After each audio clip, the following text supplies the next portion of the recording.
Allez, on va attaquer. Bonsoir, bonsoir tout le monde. Merci d'être venu ce soir pour ce premier webinaire sur le poste de gardien de but. Je suis avec Johan qui va se présenter juste après. L'idée, c'est qu'on déroule notre présentation, toute la présentation qu'on a préparée, et ensuite vous aurez ce temps de questions-réponses pour pouvoir interroger Johan sur les problématiques que vous rencontrez à l'entraînement notamment. Alors, je vais partager l'écran.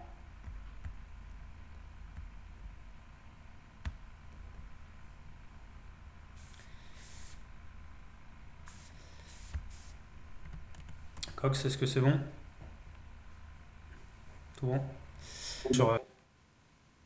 Alors, l'idée de la soirée, la petite heure et quart qu'on va passer ensemble, c'est de vous présenter Arrêt Flash et le pôle gardien de but, vous donner les objectifs de ce webinaire, le contenu avec le poste de gardien de but et l'entraînement des gardiens quand on n'a pas d'entraîneur spécifique, les procédés qu'on vous donnera à la fin, et ensuite vous aurez ce temps de questions-réponses.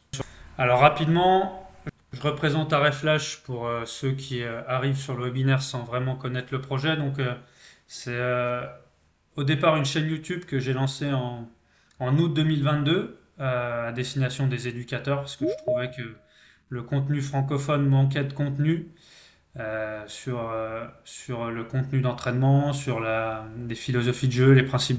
Donc au départ c'était une chaîne YouTube et puis ça a vite dérivé ensuite sur TikTok, sur Instagram. Puis ensuite, la création de produits un petit peu plus costauds avec maintenant 9 livres numériques et une formation en ligne que vous pourrez retrouver sur notre site internet. Maintenant, le projet n'était pas parfait puisqu'il manquait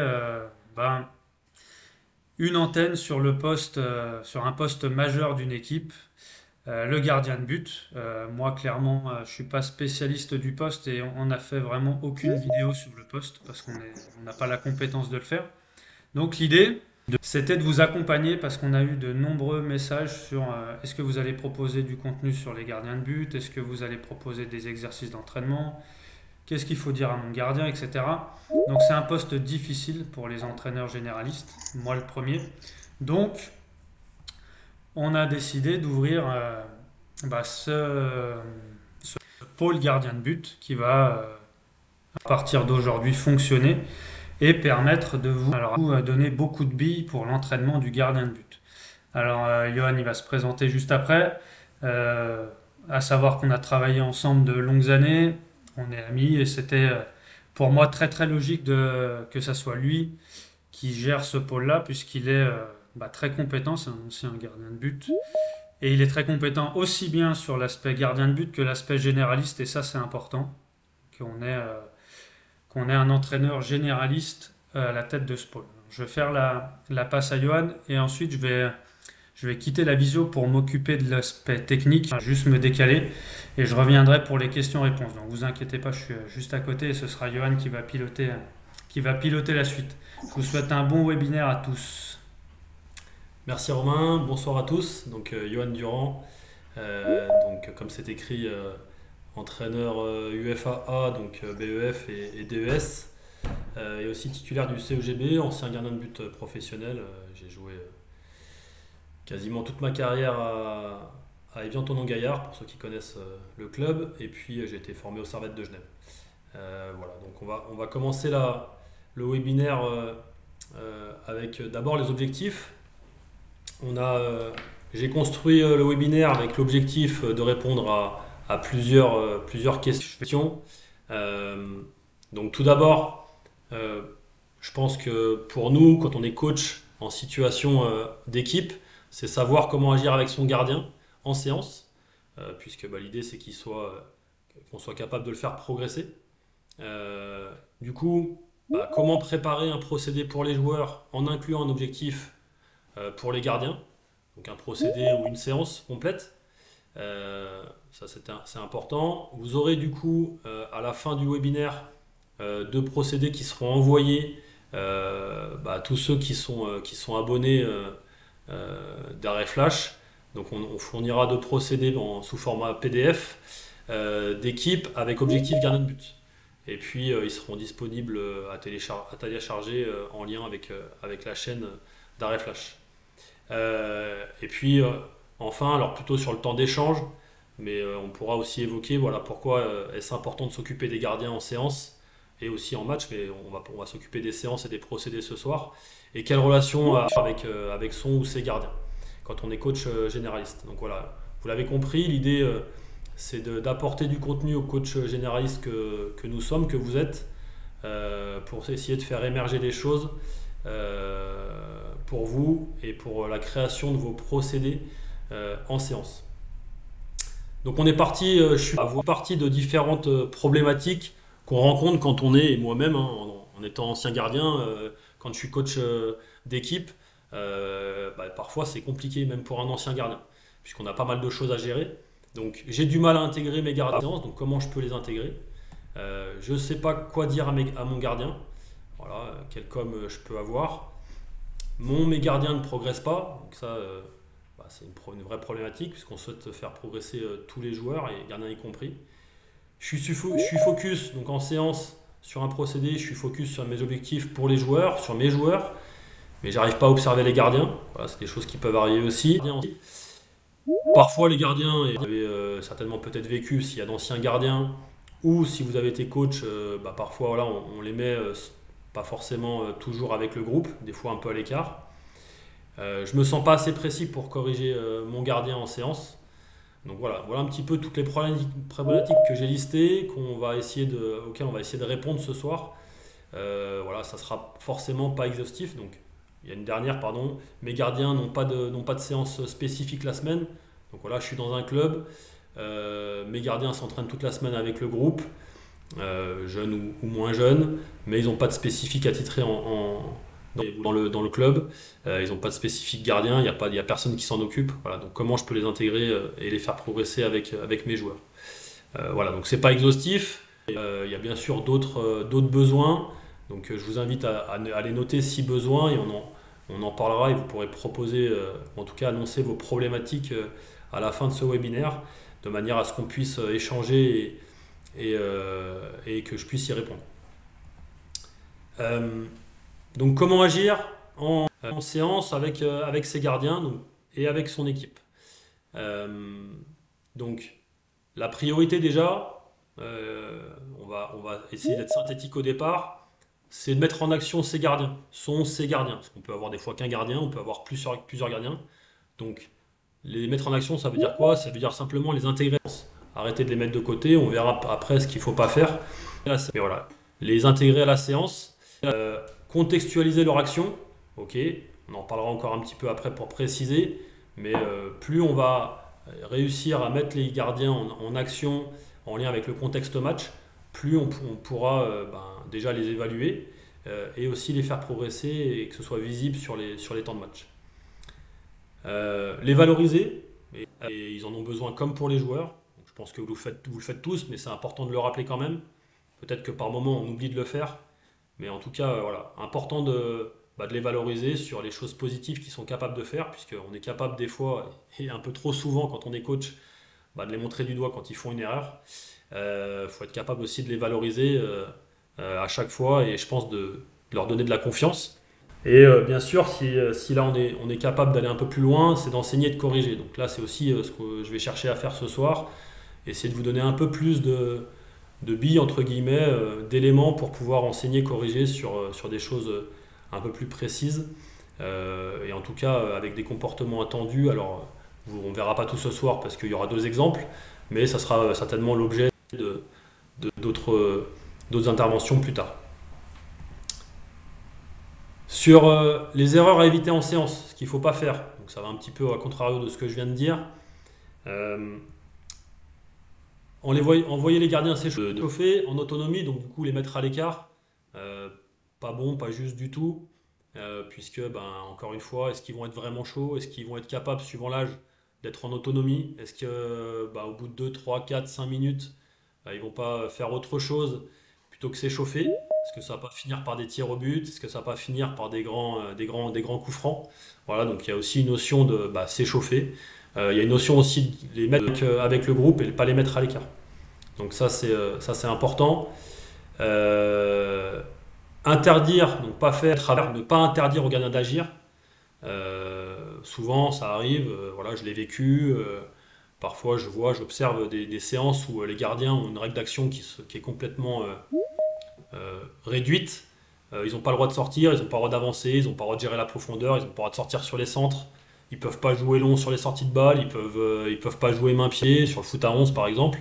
Voilà, donc attention, puisque ben, tout ce qu'on va réduire va du coup les restreindre dans leur progression. Alors vous pouvez très bien, et on le fait, je le fais aussi, hein, vous pouvez très bien sur une action, sur un procédé donné, réduire leur règle d'action, mais que ce soit pas tout le temps la même chose. Voilà, si on est sur des sorties de balles, si on interdit le jeu long, bah, si votre gardien il a du mal à jouer long, je suis pas sûr que du coup il va pouvoir progresser sur cet aspect-là. Donc attention là-dessus. Euh, tout le temps leur porter la responsabilité sur les buts, le ou les buts, ok. En général, il peut faire des erreurs, donc il faut être capable aussi de dire qu'il a fait une erreur, mais il faut aussi dédramatiser l'erreur. C'est important, vous savez très bien que ce soit pour n'importe quelle situation, ben, pour apprendre, il faut se tromper, et prendre un but, ben, c'est souvent le résultat d'une erreur, donc il faut se tromper. Donc il faut être capable de passer par là. Donc attention à ne pas être non plus trop négatif avec eux par rapport à ça, et un petit peu dans le même sens, même ordre d'idée, ne pas les valoriser, ne pas leur parler, pas trop, voilà, pas trop, parce que vous savez pas trop quoi leur dire, du coup, bah, ne pas exprimer certaines choses. Vaut mieux, je pense, parler vite avec eux, les questionner, pourquoi pas, comme vous le faites avec vos joueurs, et créer un lien avec eux. Donc on en reparlera certainement sur les échanges, mais voilà, c'est important, et encore une fois, les valoriser, mais encore une fois, comme vous le faites pour les joueurs, et je suis certain que vous le faites certainement déjà très bien. Euh, et là, j'attire votre attention sur quelque chose d'assez précis. Si vous ne maîtrisez pas, et c'est pas toujours facile de maîtriser un geste, une action spécifique au poste de gardien de but, attention à ne pas essayer de corriger une gestuelle que vous ne maîtrisez pas. C'est-à-dire, si vous n'êtes pas sûr de vous, ne le faites pas. Pourquoi? Parce que l'enfant, surtout chez les enfants, même ça sera la même chose chez les adultes, mais ça sera encore plus présent chez les enfants. Ils vont apprendre, ils vont écouter votre geste et ils vont essayer de le reproduire, et du coup peut-être qu'ils vont développer une mauvaise habitude. Ce sera peut-être pas la bonne gestuelle, et quand ils vont grandir, ça sera difficile de l'enlever. Ok, donc on voit souvent chez les enfants des mauvais gestes, des gestes de mauvaises habitudes, parce qu'ils ont répété ça, qu'on leur a pas forcément enseigné, ou alors qu'on leur a mal montré. Donc si vous savez pas, voilà, restez sur les choses que vous maîtrisez, et peut-être essayer d'aller chercher l'expertise, peut-être en ligne ou avec nous plus tard, ou auprès de ceux qui ont de l'expertise dans vos clubs ou dans votre réseau. Euh, alors, les erreurs à éviter aussi, donc sur, sur l'ensemble des choses où du coup, euh, parfois on essaye de mettre les gardiens en place, ok, en séance. Donc là, on a mis des exemples de rondeaux, de conservation, avec joueur cible ou sans joueur cible. On a mis le jeu type balle au capitaine. Donc voilà, tout des moyens pour intégrer les gardiens de but. Donc voilà, sur le comment agir, donc on peut avoir des rondeaux, des conservations, des jeux type balle au capitaine où on met des situations sans but, ok, avec, avec les gardiens. Donc des situations pour travailler le jeu au pied. Ce qu'il faut savoir, c'est qu'aujourd'hui, peu importe la catégorie, 80% du temps, un gardien fait des relances. Donc qui dit relance dit jeu au pied, jeu à la main. Ok, donc bah, si 80% du temps il fait des relances sur une action qu'il fait pendant un match, il y a peu de temps où pour finir il fait des arrêts. Le reste, 80%, 8 ballons sur 10, c'est du jeu au pied, du jeu à la main. Donc bah, mettez-les en situation de jeu au pied, mettez-les en situation de relance à la main, et parce que du coup c'est quelque chose qu'ils vont très souvent faire.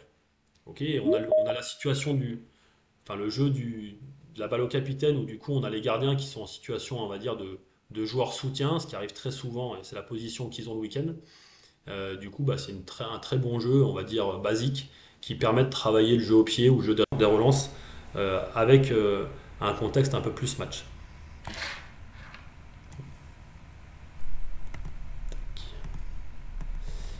Alors attends, je sais pourquoi donc je m'excuse, tac. Ok, voilà, c'est bon. Donc voilà une petite phrase phrase de Seb Mayer, donc un bon gardien doit avoir l'agilité d'un chat, la puissance d'un buffle et la patience d'un moine. Voilà, c'était simplement pour représenter un petit peu ce qu'est le poste du gardien aujourd'hui, de manière globale. On va passer à la conception, donc concevoir un procédé pour mes gardiens et avec l'équipe. Et voilà mon pote, ça se forme. J'ai payé ça. Concevoir l'entraînement du gardien avec l'équipe, donc le pôle gardien de but, on en est là. Donc je vais revenir en arrière, tac, excusez-moi. Donc il y a deux entrées. La première, comment entrée possible, donc pour la conception. Donc soit on part des joueurs, ok, avec l'objectif des joueurs. Quand vous concevez votre séance, vous partez d'un postulat où vous avez un nombre de joueurs, vous voulez mettre en place des objectifs pour les joueurs, et du coup on va découler un objectif pour les gardiens. D'accord? Donc ça c'est la première entrée possible. Deuxième entrée possible, c'est on va partir des gardiens, on va se fixer un objectif. Vous avez envie, par exemple aujourd'hui, voilà, ce soir, vous voulez votre gardien, vos gardiens pour vous, ils doivent progresser sur le jeu aérien, par exemple sur le foot à 11. Bah, vous voulez partir de ce postulat-là, et donc on est sur l'objectif gardien de but, et du coup on va découler un objectif, on va opposer ou associer un objectif pour les joueurs. D'accord? Donc je vais le préciser juste après. Un des constats importants quand même au départ, c'est que souvent, et du coup vous allez le voir après derrière, comment on va réussir à valoriser ça pour les gardiens. Un des constats, c'est qu'un gardien, il marque jamais de points en fait. Il peut jamais marquer de points dans nos séances. Quand on fabrique, on construit une séance, il marque jamais de points. Ok, donc l'idée, c'est de rajouter un but du jeu, ok, qui soit un moyen pour le gardien de faire marquer des points à son équipe. Ça va permettre du coup d'office de le valoriser. On a parlé de valorisation tout à l'heure. Et du coup de créer de l'importance encore plus que ce qu'il est déjà pour l'équipe. Et du coup, ça va servir l'objectif que vous allez justement vouloir viser. D'accord? Donc on le verra sur l'exemple et le préciser ensuite. Donc on revient sur la première mouture, la première entrée possible pour la création du procédé. Donc je prépare mon procédé, ma séance pour l'équipe. Je définis l'objectif pour les joueurs. Je définis du coup les règles, les espaces, le temps, les effectifs.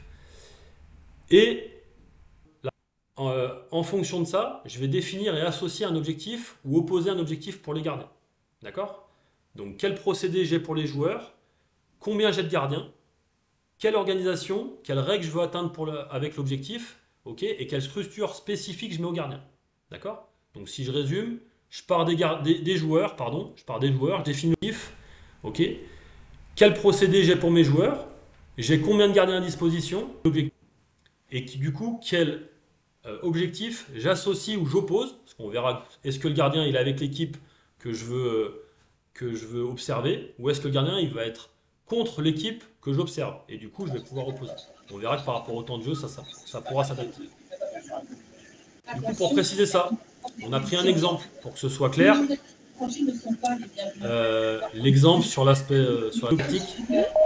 Si vous pouvez juste fermer les micros, s'il vous plaît. Merci.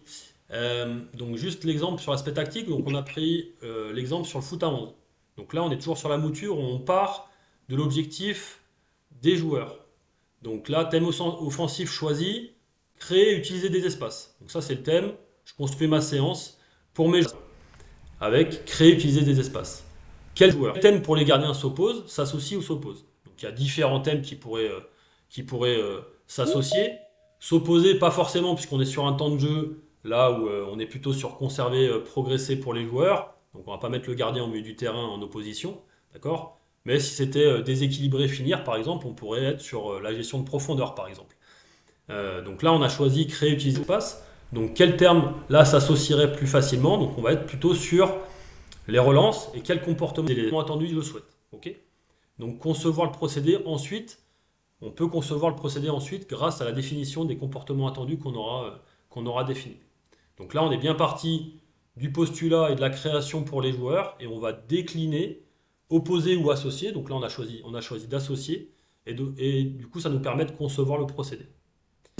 Du coup, voilà la situation de référence, d'accord, le procédé qu'on a choisi. Donc relation défenseur-milieu, avec tout le procédé. Donc j'ai choisi un procédé proposé dans un des livrets de Romain, d'Arrêt Flash. Je crois que c'est le livret U16, U18, ou U17, U18. Donc on est sur une situation, et donc on a les règles du jeu, on a le but du jeu, on a les objectifs, voilà, on a l'ensemble des informations de la séance proposée que pour les joueurs. Ok. Malgré tout, je le rajoute quand même, on avait déjà, en tout cas Romain, avait déjà mis dans les comportements attendus un peu la relation défenseurs centraux, gardien de but. Ok. Là, on l'a précisé, du coup. On bascule sur une séance où on a réellement rajouté l'objectif pour le gardien. Ok, donc vous le voyez en bas à droite. Donc objectif pour le gardien, jeu au pied, se rendre disponible. Les objectifs créer une supériorité numérique pour l'équipe. Ok, chose importante quand on est sur du foot à 8 ou du foot à 11, mais créer la supériorité numérique avec le gardien, ou en tout cas créer un décalage pour se donner du temps. But du jeu pour le gardien, si le gardien trouve un joueur en zone 1 point, donc si on arrive à aller vers l'avant, ok, et trouver un joueur entre les lignes, puisqu'on cherche aussi la relation et le déplacement des milieux de terrain en lien avec les défenseurs, on le valorise. On pourrait imaginer d'autres valorisations par le point. Donc vous avez vu, on a simplement rajouté la zone 1 et la zone 2.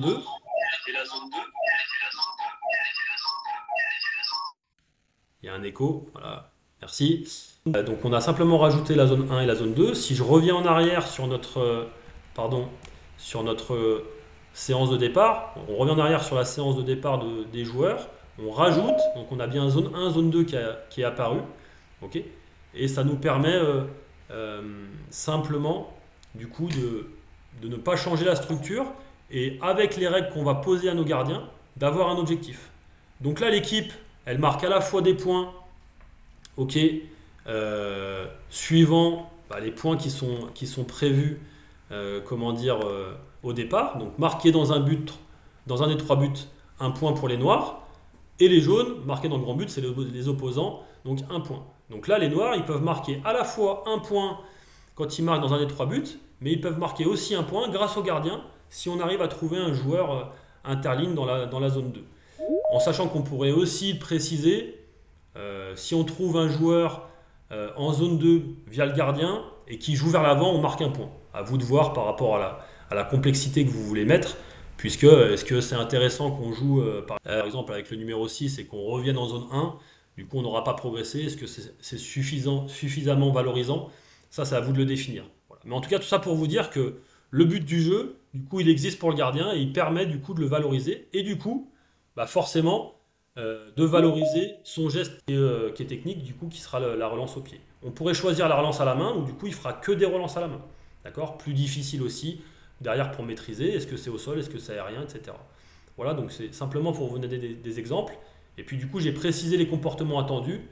Donc être capable d'avoir la vision globale, j'ai enlevé être capable parce que sinon c'était trop long, mais être capable d'avoir la vision globale, être capable de créer de l'incertitude du coup pour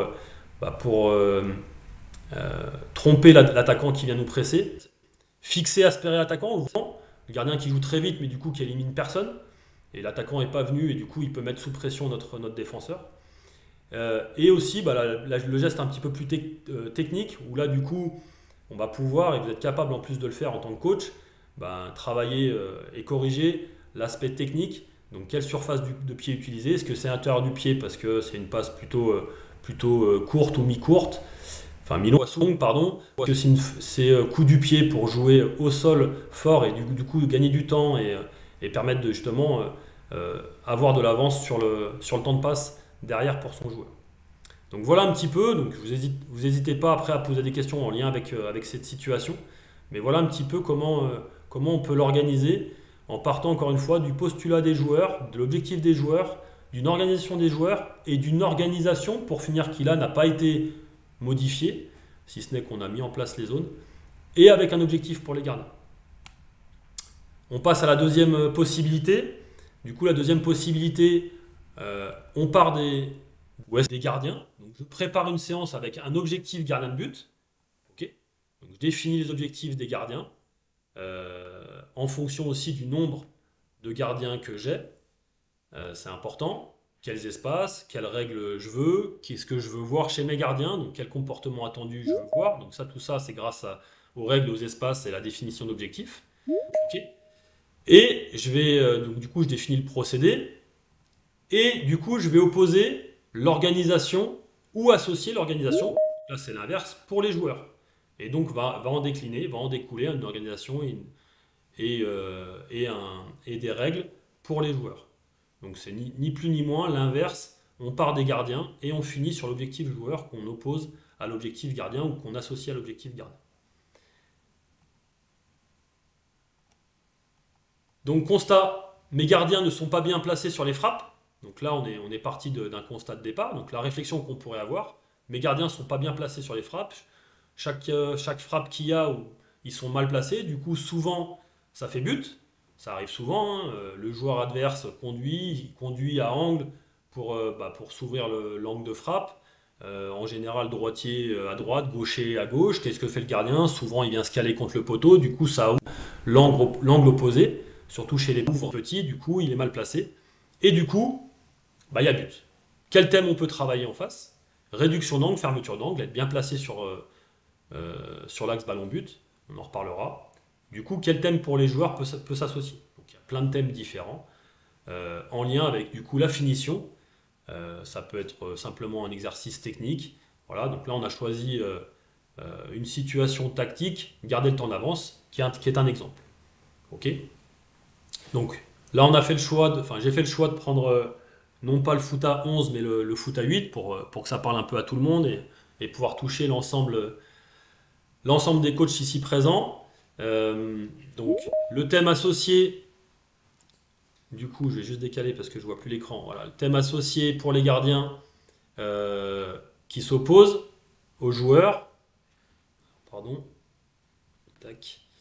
Voilà, définir les comportements attendus et concevoir le procédé. On en a parlé, vous l'avez vu. Donc, très rapidement, situation que je souhaite voir chez mes gardiens. Donc là, j'ai mis 3 angles, hein, mais en fait, il y a 1001 angles, puisque ça peut être de partout. Vous avez vu que du coup, j'ai construit une zone rouge où le joueur n'aura pas le droit de frapper. Le joueur ne peut pas rentrer parce que s'il rentre à l'intérieur, on sera plus sur de la réduction d'angle, on sera presque sur du duel. Donc l'idée c'est de cadrer ça. Donc je veux que les frappes soient à l'extérieur, puisque je veux que mes joueurs aient la possibilité de tous les angles. Pourquoi j'ai fait un rectangle? Alors on aurait très bien pu faire une forme arrondie. Par expérience, pour l'avoir souvent mis en place, c'est plus facile de mettre 4 pastilles, 4 coupelles ou 5 coupelles pour délimiter un rectangle, un carré. Donc c'est plus simple. Et du coup, faut mettre en situation après mes joueurs pour qu'ils puissent être en situation de frappe dans différents angles. Donc, objectif, on bascule en bas à droite dans l'encart. L'objectif, donc, c'est la fermeture et la réduction d'angle. Le but du jeu, donc, quand mes joueurs vont frapper, si un capte sur une prise de balle, donc prise de balle, c'est à partir du moment où il n'y a pas eu de plongeon, le gardien capte un ballon sur une prise de balle au sol ou mi-hauteur, c'est un point, c'est plus ou moins facile. Ça veut dire que le joueur aura frappé sur lui. S'il capte sur un plongeon, c'est 2 points, puisque logiquement il sera bien placé, mais il est en plus capable de plonger et du coup de capter le ballon parce qu'il est bien placé. Et du coup, on valorise encore une fois les 2 points. On pourrait très bien se dire que quoi qu'il arrive, c'est un point à chaque fois. Voilà, c'est vous qui choisissez. Moi, j'ai fait ce choix-là par rapport à l'expertise. L'organisation pour le gardien, donc c'est simple. L'organisation pour voir l'objectif des gardiens, c'est simple. C'est interdire la frappe dans la zone rouge pour le joueur. Ok. Comportement attendu. Donc voilà, être capable de se positionner axe ballon but pour le gardien. Être capable d'être sur ses appuis, parce que c'est bien d'être placé axe ballon but, mais si on est en mouvement, du coup, le gardien aura du mal à s'organiser pour agir. Donc soit à faire une prise de balle, soit un plongeon. Être capable de ne pas anticiper, c'est important. C'est valable depuis, à partir des tout petits jusqu'au très grand. Jusqu'au senior, puisque si on part avant, si on s'engage, en général, on donne l'opportunité au gardien, à l'attaquant de marquer, puisque c'est comme si on jouait l'auto. Et du coup, être capable de capter le ballon, parce que si on est bien placé, si on agit correctement, si on réagit vite au signal qui est la frappe et la direction du ballon, on doit être capable de capter le ballon. Alors surtout sur les angles, sur les ballons sur les côtés, c'est plus difficile quand c'est dans l'axe forcément, hein, puisque l'angle est ouvert. Mais en tout cas sur les ballons de côté, là, les deux ballons qu'on voit de côté, sur ces angles-là, on doit être capable. Du coup, là on est parti des joueurs. Et du coup, voilà comment on peut opposer. On est parti, pardon, des gardiens.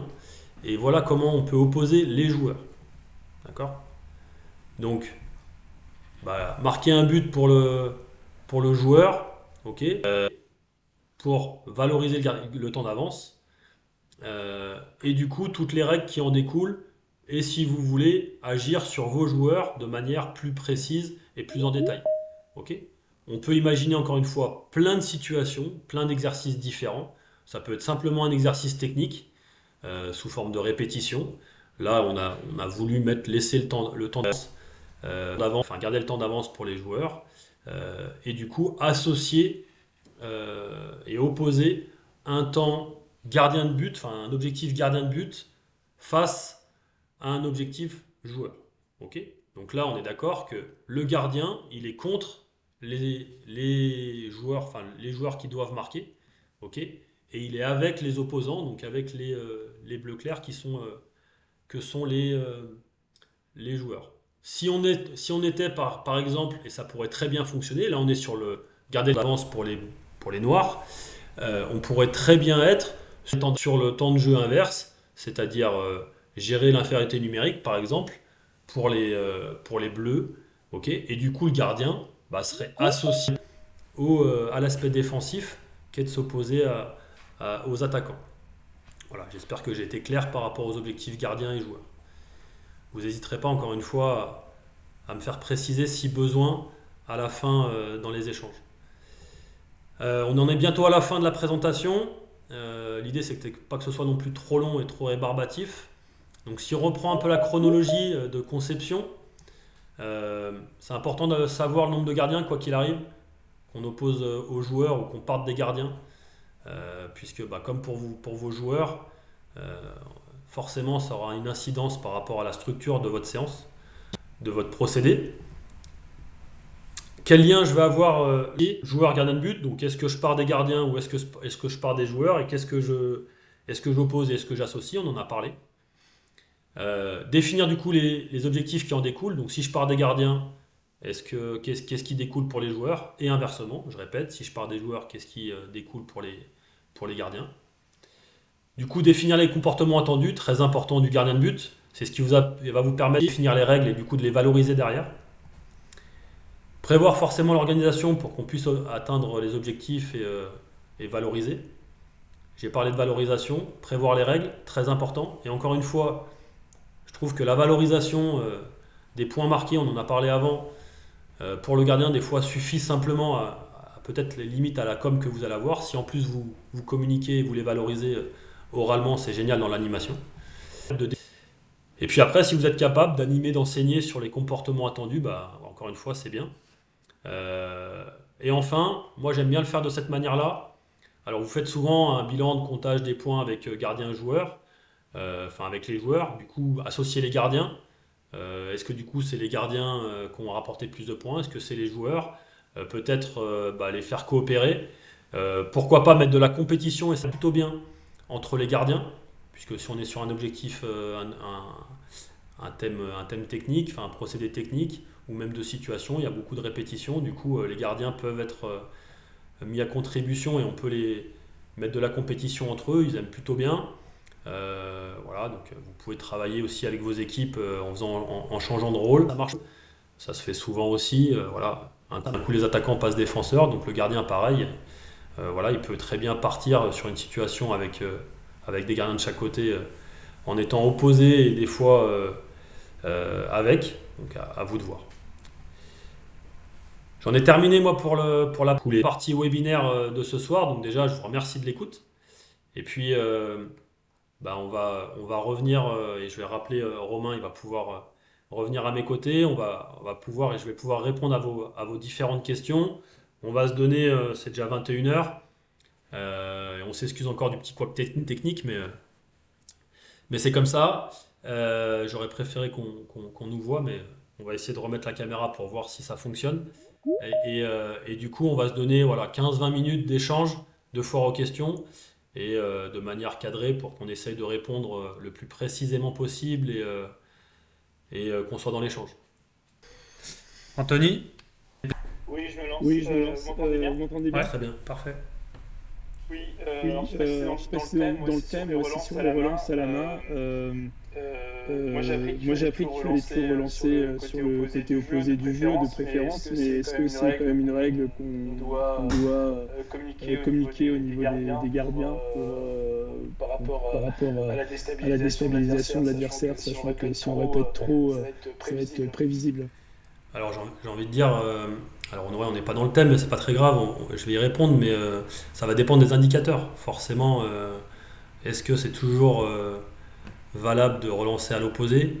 Alors j'ai envie de te dire, très souvent oui, et c'est ce que moi aussi on m'a appris, et c'est très souvent le cas. En général, le bloc adverse, il n'est pas à l'opposé d'où vient le ballon. Cependant, il y aura des actions des fois ou des situations des fois où ça ne sera pas forcément comment dire, opportun. Si je me projette un peu plus sur du bon niveau, surtout sur du foot à 11, bah, le bloc adverse va très vite se déplacer à l'opposé, donc peut-être faudra jouer dans le contre-pied, donc du même sens. Voilà. Après, y a pas, et encore une fois, moi j'aime pas annoncer quelque chose de stéréotypé, puisqu'on aura toujours des exceptions. Il faut vraiment, je pense, faire percevoir aux gardiens les indicateurs. Alors oui, en général, chez les petits, ils n'ont pas le temps de se déplacer, ils n'ont pas encore les habitudes voilà, dans les blocs d'aller très vite à l'opposé. Le gardien souvent prend du temps aussi, et du coup, les coachs aimeraient que le gardien aille plus vite à l'opposé. Voilà, mais c'est pas toujours, encore une fois, vérifier les indicateurs et ce qu'on perçoit et où est l'adversaire, où sont les partenaires. Parce que c'est pareil, si on joue à l'opposé et que le partenaire il n'est pas bien situé, est-ce que c'est juste et opportun? Donc à voir, mais voilà. J'ai envie de te dire de manière générale, oui, mais voilà, c'est pas. Il y a Il y a l'intelligence, Exactement, l'intelligence et de la attention, situation encore une fois, attention analysée. aux indicateurs et à ne pas le faire à coup sûr à chaque fois. Parce que sinon, on va automatiser quelque chose et l'enfant, qu'est-ce qu'il va faire, ou le joueur, qu'est-ce qu'il va faire? Il va, quoi qu'il arrive, aller à l'opposé. Et du coup, voilà, que lui, il choisisse. C'est important. Merci. Merci.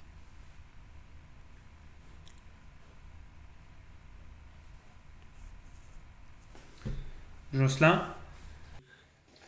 Ouais, ce serait pour savoir, très souvent, notamment, je vois dans mon club, sur les 3 séances qu'on a, on privilégie une séance pour les gardiens en totale immersion en tant que joueur. Et pour les joueurs intéressés par le poste de gardien, faire un switch. Est-ce que tu es sur 3 séances? Est-ce que tu es d'accord est-ce que tu penses que c'est bénéfique une séance complète de gardien en tant que joueur? Alors, je pense qu'il faut que tu précises. On va attendre que le micro se coupe. Il faut que tu précises, je pense, ta catégorie. Alors, aussi bien, on le fait aussi bien en foot réduit qu'au niveau. Alors, moi, je m'occupe uniquement que des gardiens sur l'intégralité du club, que sur le foot à 11. D'accord. Et du coup, ta question, si je comprends bien, c'est un joueur à qui on voudrait proposer le poste de gardien de but, c'est ça? Alors, en fait, c'est sur 3 séances qu'on a dans la semaine, nos gardiens, on les fait sur une séance sur les 3 en tant que joueur uniquement. Ok. Donc, ils n'utilisent pas du tout ses mains, il est uniquement jeu au pied. Et par contre, certains joueurs, on leur fait prendre conscience des difficultés qu'est le poste de gardien en les intégrant dans le but, en fait. D'accord. Ah, je trouve ça riche. J'ai envie de te dire, est-ce que ça fonctionne? Comment tu perçois les choses, toi? Plutôt pas mal. Et notamment pour les gardiens qui, eux, progressent nettement plus facilement au pied. En étant intégré directement qu'en mixant main, pied, notamment chez les petits. Ouais. Alors, on est d'accord que de toute manière, un enfant qui va développer de toute manière des choses motrices avec le ballon, ça va l'aider, qu'il soit gardien ou joueur, quoi qu'il arrive. Donc ça, c'est une première chose. Ensuite, ça me paraît intéressant et je trouve ça riche de faire tester le poste de gardien de but à des joueurs pour qu'ils se rendent compte de la difficulté et aussi, à un moment donné, de faire des erreurs en tant que gardien. Je trouve ça super riche, comme on le fait des fois sur l'arbitrage, où du coup on enseigne aux enfants et aux plus grands d'arbitrer pour qu'ils se rendent compte que c'est pas si simple. Et après pour le poste de gardien, donc pour les gardiens qui sont joueurs, à partir du moment où eux ils n'ont pas de manque à être gardien pendant une séance, j'ai envie de te dire, il n'y a aucun problème. Encore une fois, chaque contexte est différent. Moi j'ai la connaissance de certains gardiens qui voudraient jamais faire ça parce que peut-être ça leur manquerait d'être comment dire, gardien de but et d'être utilisé comme gardien de but. Ils auraient envie d'avoir leur spécifique, d'avoir leur temps avec les joueurs, mais dans les buts. Mais moi ça me choque pas et je trouve ça très bien qu'ils puissent le développer. Si on se rapproche du haut niveau, faut savoir aussi que les gardiens en début de préparation, ils touchent très peu le ballon avec les mains, puisqu'il y a une forme d'abord, comme pour les joueurs, surtout si on n'a pas de spécifique gardien ou de spécialiste gardien de but, pardon, les gardiens font comme les joueurs au départ et c'est bien normal. Donc ils vont développer des compétences. Voilà. Attention à ne pas perdre trop de temps sur le poste gardien de but si on a la capacité à leur enseigner. Mais moi je trouve ça plutôt riche. Encore une fois, il n'y a pas de vérité. L'important c'est de trouver le bon compromis par rapport à son contexte. Pour le coup, par rapport à ta question. Après, plus on va être sur les jeunes, j'ai envie de dire, plus ça sera opportun. Sur les petits, plus on va aller sur les grands, plus logiquement ils se sont fixés à un poste, et plus je pense qu'on peut redonner un temps avec les joueurs, 2 temps avec les joueurs pendant une séance, et après je pense que c'est intéressant qu'ils soient quand même en situation de gardien de but. Quitte à être contextualisé au poste de gardien de but, mais peut-être qu'ils jouent avec les gardiens de but avec leurs pieds, comme on l'a vu sur le procédé que j'ai proposé. Ça répond à ta question ? Ouais, moi j'ai trouvé notamment pour les seniors, j'ai trouvé que ça permettait, notamment parce que c'est principalement je trouve, pour les défenseurs qui aiment être gardiens, ça leur permet d'avoir une meilleure sensibilité au niveau de leur propre déplacement à eux par la suite en tant que défenseurs par rapport à la relance d'un gardien. Ouais, alors je pense qu'ils vont percevoir d'autres choses en étant gardien de but. Moi je trouve que c'est surtout ça renforce le poste du gardien des autres, parce que souvent pour les joueurs, c'est la faute du gardien quand il prend un but. Et c'est toujours un peu plus facile. Et c'est aussi bien de voir que c'est pas si simple et que le gardien, en situation, il y a beaucoup de choses qu'il doit maîtriser.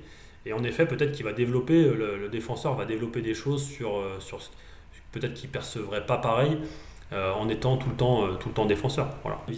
Après, je pense qu'il y a aussi du niveau de pratique et des attentes des joueurs. Dans le monde senior et de leur acceptation surtout, parce que est-ce que tous vont accepter de faire ce rôle-là? À partir du moment où c'est quelque chose qui est bénéfique et que tout le monde y trouve son compte, je trouve ça génial.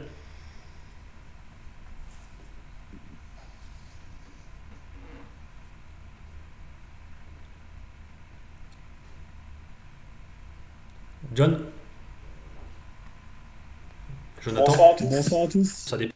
Bonsoir. Moi j'ai une question sur l'échauffement parce que souvent sur les matchs du week-end, c'est des joueurs remplaçants qui vont chauffer le gardien. C'est rare qu'on ait un coach spécifique. Est-ce qu'il y a des impondérables à prendre en compte sur un échauffement d'avant-match? Alors, merci pour la question, c'est intéressant. Je pense que c'est souvent en plus peu préparé, ou en tout cas peu anticipé par nous les coachs, puisqu'on a plein de choses à penser, et puis pour finir, l'échauffement des joueurs déjà prend beaucoup de place, souvent on est tout seul, donc c'est pas facile d'y penser. C'est important déjà, je pense, de le préparer avec les gardiens, et de le construire avec eux. Il faut prendre un temps au début de saison pour pouvoir le préparer, et après, encore une fois, est-ce que vous avez la compétence ou pas pour le faire? Alors eux, je pense qu'ils sont capables déjà, alors pas chez les tout petits, on est bien d'accord, hein, mais je pense qu'à partir de 12 ou 13, ils doivent commencer à pouvoir faire des choses, ou en tout cas mettre des choses. Et après, il faut le structurer avec eux. Et l'important, comme pour les joueurs, c'est l'évolution de l'échauffement. Il ne faut pas commencer par faire quelque chose d'intensité maximale. Donc il y aura une forme de gamme athlétique, de mise en route pour faire évoluer la température corporelle et puis s'échauffer à proprement dit au niveau cardio. Et puis après, on va faire des choses, on va dire, assez faciles au départ pour aller attendre sur la complexité la plus difficile à la fin, tout en gardant à l'idée qu'il faut le mettre en confiance. Donc il faut qu'il y ait de la réussite. C'est important puisque c'est avant un match. Si toutes ces prises de balles ou toutes les frappes qu'il fait, elles finissent au fond des filets, je ne suis pas sûr qu'ils soient en confiance et bien préparés mentalement. L'aspect mental est forcément, que vous le savez très bien, important pour tout type de joueur et encore plus pour le gardien. Donc c'est aussi après savoir quel moyen humain vous avez à disposition. Et puis souvent, c'est le cas, hein, on le vit tous au quotidien, ce sont les remplaçants qui vont s'occuper du gardien.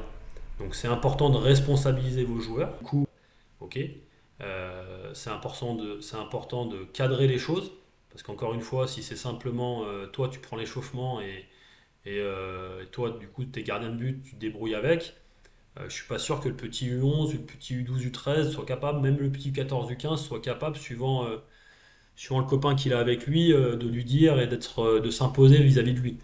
D'accord, donc c'est important. Je pense que c'est important que vous organisiez votre séance d'échauffement joueur et de votre posture de coach de manière à voir les deux.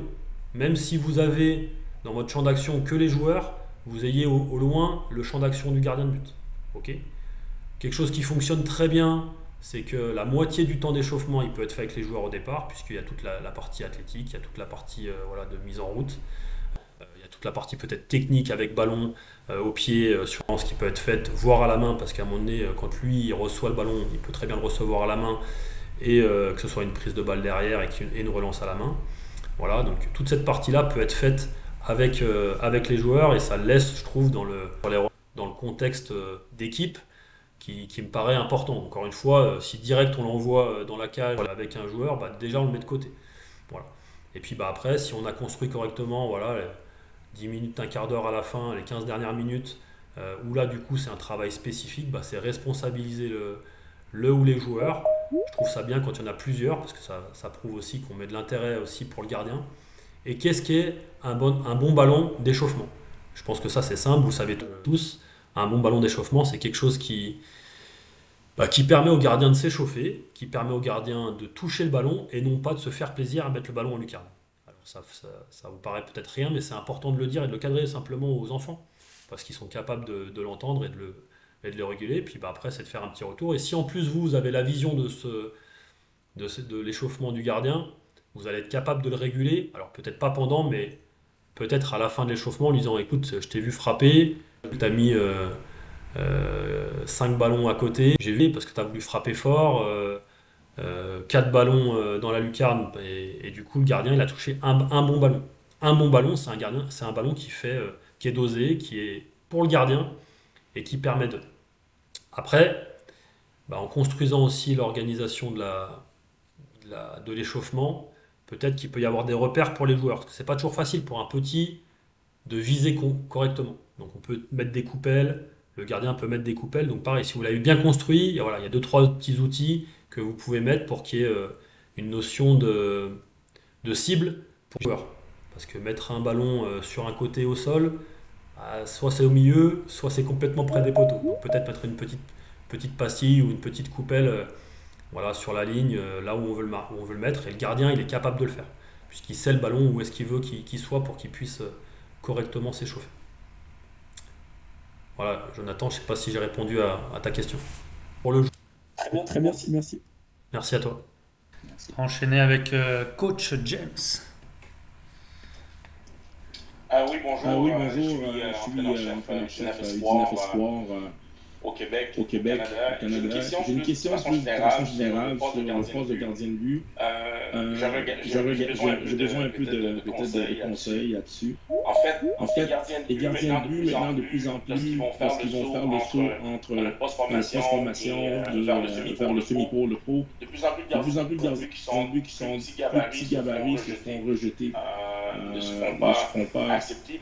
Puis une des raisons majeures qui sont évoquées, c'est la hauteur, la taille, l'amplitude du gardien de but. Est-ce que c'est quelque chose est-ce que c'était quelque chose que d'autres personnes remarquent? Et puis, où va-t-on avec ça? Est-ce qu'il va y avoir un auteur, disons, normal, pas normal, mais pour le poste? Si le joueur est petit, alors il faut te déconseiller d'aller vers le pro avec ça. Si jamais dans les pros n'acceptent pas en dessous d'une certaine taille. Est-ce que c'est un problème que d'autres personnes perçoivent? Merci. Merci pour la question. Donc, en effet, c'est un vaste débat. Je suis pas très grand, hein. Je vais faire 1m82, maintenant un peu moins. J'ai dû me tasser un petit peu. Donc, je sais ce que c'est de pas être très grand. Après, on va se dire les choses. Aujourd'hui, le football de haut niveau, puisque c'est la question que tu poses, le football de haut niveau requiert, ou en tout cas cherche à avoir des grands gardiens. Voilà, pour X raisons. Et on le voit aujourd'hui, tous les gardiens qui jouent, en tout cas la quasi-totalité des gardiens qui jouent en Ligue des Champions, qui jouent à haut niveau, sont des gardiens de grande taille. Quand je dis grande taille, c'est autour de 1,90. Avant, 1,85 c'était déjà grand, maintenant c'est presque plus suffisant. Par contre, voilà, je suis un défenseur du fait de dire que les gardiens, je préfère un gardien un peu plus petit, mais qui est capable de bien se déplacer, qui est capable de pousser sur ses jambes. Voilà. Mais pour autant, force est de constater quand même que les gardiens maintenant sont de mieux en mieux formés à tous les niveaux, et du coup les grands gardiens ont de la poussée, sont capables de se déplacer, etc. Voilà. Forcément, aujourd'hui, un gardien qui sera petit, donc qui dit petit, dit plus petit que 1,80, il aura beaucoup de mal à sortir sur le milieu professionnel. Mais, j'ai envie de dire un petit mais, ça dépend des championnats. Okay, il y a des ligues professionnelles où les gardiens de plus petite taille sont plus, on va dire, acceptés par rapport à leur manière de jouer. Donc on parle de l'Espagne par exemple, et des gardiens où par contre, voilà, en Angleterre, en Allemagne, voilà, ça sera forcément des gardiens de plus grande taille, maintenant aussi en France. Voilà, donc je maîtrise moins, on va dire, en Amérique du Nord et en Amérique du Sud. C'est quand même des gardiens, de ce que je sais, de ce que je connais, des gardiens de grande taille. On voit les Brésiliens, ils sont quand même très grands, hein. Les Brésiliens qui sont là, ils sont quand même très grands qui sont en Europe. Aux États-Unis, c'est quand même des gardiens qui sont très grands, sont souvent très athlétiques. Donc après, voilà, faut faire attention par contre avant la poussée de croissance au gardien qui est petit. Parce que le gardien qui est petit avant la poussée de croissance, et du coup, je sais que certains clubs pro utilisent la méthode de mesure de radio des poignets justement pour connaître et il y a d'autres méthodes, hein, mais c'est celle qui est la plus précise. Voilà, avant l'entrée en formation, pour certains, ils font une radio des poignets pour vérifier justement de la taille que fera le gardien à l'âge adulte. Et du coup, des fois, c'est rédhibitoire en effet d'être si l'enfant est sûr de ne pas être assez grand. Et pour certains, il y a des critères. Voilà, certains, c'est 1,88. Il y a des clubs pro, c'est 1,88. Il y a des clubs pro, c'est 1,90. Et ça, c'est une réalité. Faut pas se le cacher. Voilà, faut être honnête avec ça. Et c'est pour ça qu'à un moment donné, un enfant qui a un rêve d'être, qui est peut-être indice, très bon, d'être professionnel, il faut qu'il ait connaissance de ça. Par contre, ça ne veut pas dire qu'il ne sortira pas, parce qu'on aura toujours des exceptions. On en a actuellement qui jouent, hein. Anthony Lopez, c'est pas un grand gardien. Et il a fait une très grosse carrière à Lyon. Il est en fin de carrière. Il est sur une très belle carrière. Il est à Nantes. Voilà, et aujourd'hui, c'est pas un grand gardien, mais il a plein de qualités qui permettent aussi de compenser sa taille. Voilà. Mais ça restera, je pense, de plus en plus des exceptions quand même. Et du coup, l'enfant, faut pas lui mentir, faut lui dire que c'est ça la réalité. Mais par contre, il a le droit de vouloir aller au bout de ses rêves et de tout tenter, tout essayer pour faire. Je vais clôturer là. Merci à tous. On a essayé d'être les plus synthétiques et brefs possibles. En tout cas, merci à tous pour votre participation ce soir. Vous étiez nombreux et ça fait plaisir pour vous, pour les gardiens et puis pour vos équipes dans le futur. Je vous souhaite à tous une bonne soirée et à très vite. Bonne soirée.